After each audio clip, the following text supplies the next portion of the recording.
ẹ̀yin èèyàn ilé ẹ káàbọ̀ sí Mashola Gist TV o. Ṣé ẹ ti gbọ́ nǹkan tí ààrẹ Bọ́lá Tinubu fẹ́ gbéṣe fún àwọn mẹ̀kúnnù?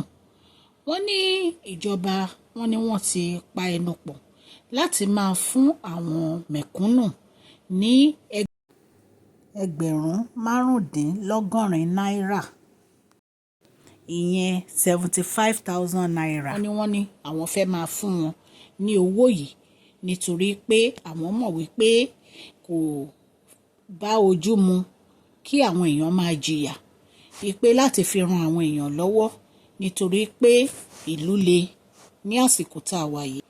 Mínísítà fún ètò ìnáwó ní ilé wa Wale Edun, wọ́n ní àwọn ìjọba wọ́n ní wọ́n ti pẹnu pọ̀ o láti máa fún àwọn mẹ̀kúnnù ní ẹgbẹ̀rún márùndínlọ́gọ́rin náírà, èyí tó jẹ́ 75,000 naira ni wọ́n fẹ́ máa fún àwọn mẹ̀kúnnù.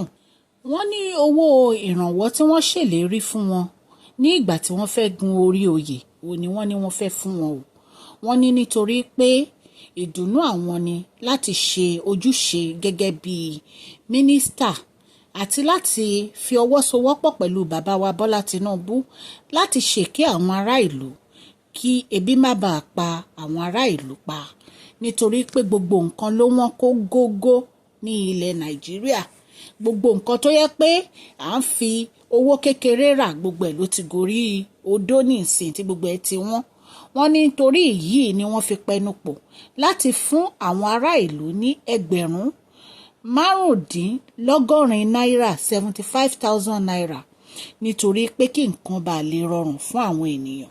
Ọjọ́ ìṣẹ́gun Tuesday ọjọ́ 28 oṣù karùn-ún ọdún 2024 yìí ni mínísítà náà sọ̀rọ̀ náà di mímọ̀ ní ìlú Àbújá lásìkò tí wọ́n ń sọ gbogbo àwọn iṣẹ́ èyí tí wọ́n ti gbé ṣe. Ní ẹ̀yìn náà dẹ̀ mọ̀ pé ó ti pé ọdún kan tí bàbá wa Bọ́lá Tinubu tán ti gorí àlééfà báyìí.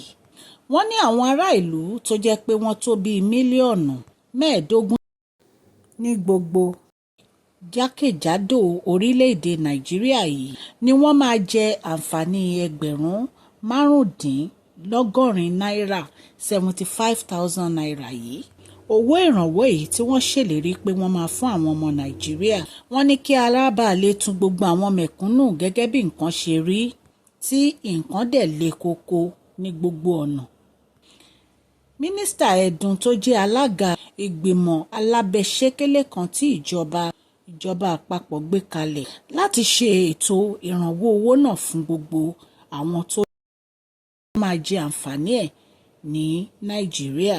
Wọ́n ní ètò yìí ṣe pàtàkì púpọ̀ fún àwọn ará ìlú wípé ó tún máa rọ àwọn ènìyàn lọ́rùn nítorí bí nǹkan ṣe wọ́n gógó, pàápàá jùlọ fún àwọn mẹ̀kúnnù tó jẹ́ pé nǹkan ò dán bí ó ṣe yẹ kó dán fún wọn, tó jẹ́ pé agbára káká ni àwọn mẹ̀kúnnù fi ń rí ọwọ́ mú lọ sẹ́nu lásìkò yìí.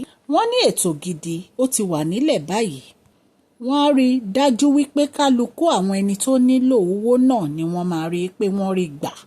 Wọ́n ní wọ́n dẹ̀ máa tẹ́wọ́ gbà fúnra wọn lọ́wọ́ ìjọba àpapọ̀ ni. Wọ́n ní ìjọba ti ń ṣiṣẹ́ takuntakun lábẹ́nú láti gbé owó náà jáde fún wọn. Wọ́n ní pẹ̀lú àwọn ilé-iṣẹ́ ìbánisọ̀rọ̀ kọ̀ọ̀kan láti lè jẹ́ kí ètò náà yọrí sí rere. Ṣùgbọ́n wọ́n ní kí ẹ tó wá rí owó náà gbà, ẹ gbọ́dọ̀ ní ilé ìfowópamọ́, bank account, èyí tó jẹ́ pé báǹkì yín ni wọ́n máa san owó náà sí.